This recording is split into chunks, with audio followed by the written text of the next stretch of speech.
Get ready because the trade market is heating up and Kris Bubic is at the center of a massive mock deal that could reshape the Cincinnati Reds rotation.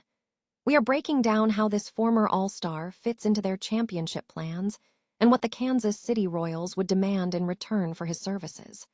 This move could be the exact piece that stabilizes the Reds for a deep postseason run.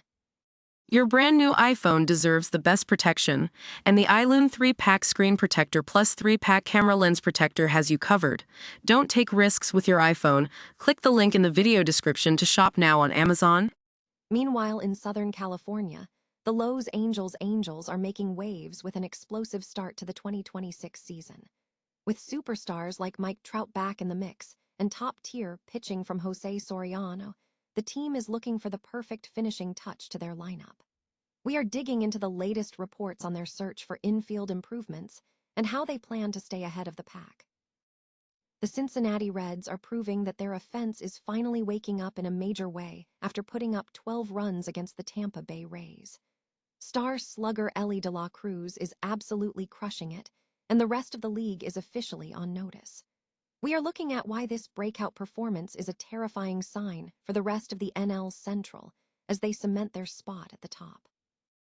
Finally, we are tackling the big questions for the Pittsburgh Pirates as they eye an unlikely run at the division title. From the complicated situation with team legend Andrew McCutchen to the desperate need for bullpen reinforcements, we have the inside scoop on what the front office needs to do next. Stay in the loop with everything happening on the diamond by hitting the like button and subscribing to the channel with notifications turned on. Could a single trade fix the Cincinnati Reds rotation while kickstarting the Kansas City Royals rebuild? Today, we're breaking down a high-stakes mock trade involving former All-Star Kris Bubic. With the Reds fighting to hold their lead in the NL Central and the Royals sitting at the bottom of the AL Central, the stars seem to be aligning for a deadline-style blockbuster. Let's look at the logistics. In this scenario, the Reds land Kris Bubic to patch the massive hole left by Hunter Green's stint on the 60-day IL. For a team in win-now mode, Bubic is the perfect target. He's an experienced arm on an expiring contract, meaning they get the production without being weighed down by a long-term financial commitment. For Kansas City, this is a masterclass in selling high. By offloading Bubic while his value is peaked, they pivot away from a lost season and bring in shortstop Edwin Arroyo and pitcher Mason Morris. Now, for you fantasy managers out there, how does this actually play out? If Bubic heads to the Great American Ballpark, expect a bit of a roller coaster. While he'll likely pick up more wins thanks to the Reds' offense, that hitter-friendly park is a nightmare for ratios. He stays a solid streaming option, but don't expect him to anchor your staff. On the flip side, Edwin Arroyo moving to the Royals is a major win for his dynasty potential. He's looking at a much clearer path to regular MLB playing time, which is exactly what you want for a middle infield prospect with a reliable hit tool. Meanwhile, Mason Morris is staying in your deep watch list category. He's got the strikeout stuff, but until he finds his command, he's a high-variance project. Ultimately, this deal makes sense for everyone. The Royals flip a short-term asset into two controllable young talents, and the Reds get the depth they desperately need to stay at the top of the division. If you enjoyed this breakdown, make sure to hit that like button and subscribe for more trade analysis. Does this move actually push the Reds to a deep postseason run, or is the risk of the Great American Ballpark just too high? Let me know your thoughts in the comments below. Could the Los Angeles Angels be the surprise contenders of 2026? It certainly feels that way when you look at their roster right now. With Jose Soriano looking like the best pitcher on the planet and Reed Detmers finally turning that corner, the rotation is electric. Meanwhile, the offense is firing on all cylinders. Jorge Soler and Joe Adell are crushing baseballs, and most importantly, we are seeing the vintage, dominant Mike Trout we all missed. But even with that star power, the Angels are facing a classic if it ain't broke, don't fix it situation. The starting lineup is largely set in stone, yet there is a subtle tactical puzzle brewing in the infield. When the Halos face right-handed pitching, they've been rolling with Adam Frazier at second and Yoan Moncada at the hot corner. Now, Frazier is putting up a respectable .270 average, but his 30% strikeout rate is a bit of a red flag that suggests the team might need a more consistent option if they want to sustain this winning pace through the summer. It's the kind of subtle roster maneuver that decides whether a team makes a deep playoff run or just watches from the couch. If you want to dive deeper into the stats that actually predict these winning moves, head over to BaseballHQ.com to unlock the full analysis. Are the Angels built for the long haul, or is this just an early season heater?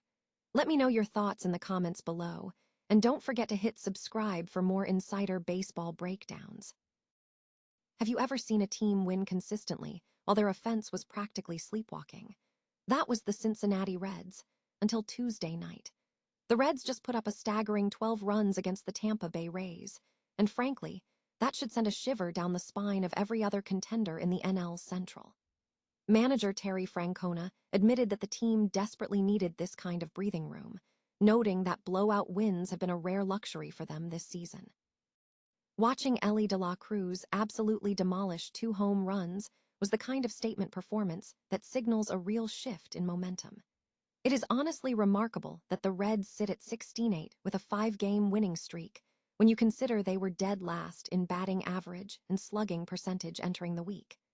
They have been surviving purely on the strength of a stellar pitching staff, currently holding a top 10 era in the league. But as center fielder Dane Myers pointed out, this explosion wasn't a fluke. It was inevitable.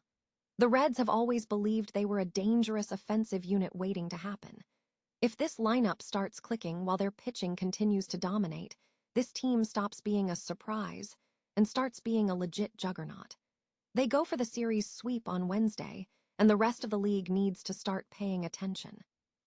If you want to see if they keep this fire burning, hit that subscribe button and tell me in the comments, is this the year the Reds finally go all the way?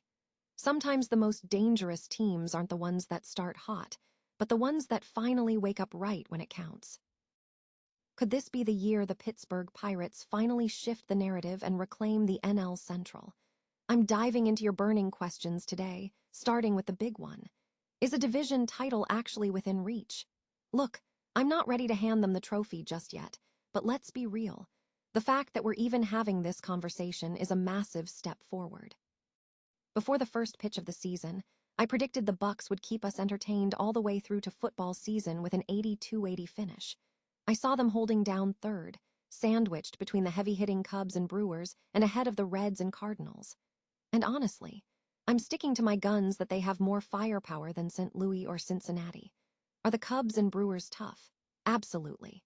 But the Pirates have built a chemistry that just feels different this year. They might not have the perfect recipe, but they've got the right ingredients to be a genuine headache for everyone else in the division.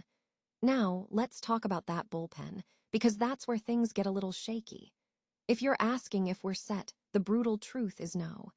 It's honestly baffling they didn't bolster the pen in the offseason. Right now, it's a patchwork situation. We're waiting on guys like Isaac Matson, Gregory Soto, and Dennis Santana to bridge the gap, while the front office hopes an internal option like Justin Lawrence finds his groove. If the Pirates are still in the hunt by the trade deadline, you can bet your bottom dollar that a high-leverage reliever will be the absolute priority. Finally, we have to address the elephant in the room, the tension between Andrew McCutchen and the front office. Watching those clips from Texas, you could see the hurt on his face. This is a guy who defined a generation of Pirates baseball, a legend who came home because he genuinely loved this city. The organization pivoted hard toward a win-now mentality this winter, and while I respect the focus on performance over sentiment, the communication here was clearly lacking. Is the relationship ruined? I don't think so. There's too much history and mutual respect for this to be permanent, but these wounds are fresh and they are going to take time to heal. What do you think? Are the Pirates legitimate contenders, or is the bullpen going to be their undoing? Let me know your take in the comments below. Hit that like button if you're enjoying the coverage, and don't forget to subscribe so you don't miss our next breakdown. At the end of the day, baseball is about more than just stats. It's about the soul of the franchise, and right now, the Pirates are fighting for both.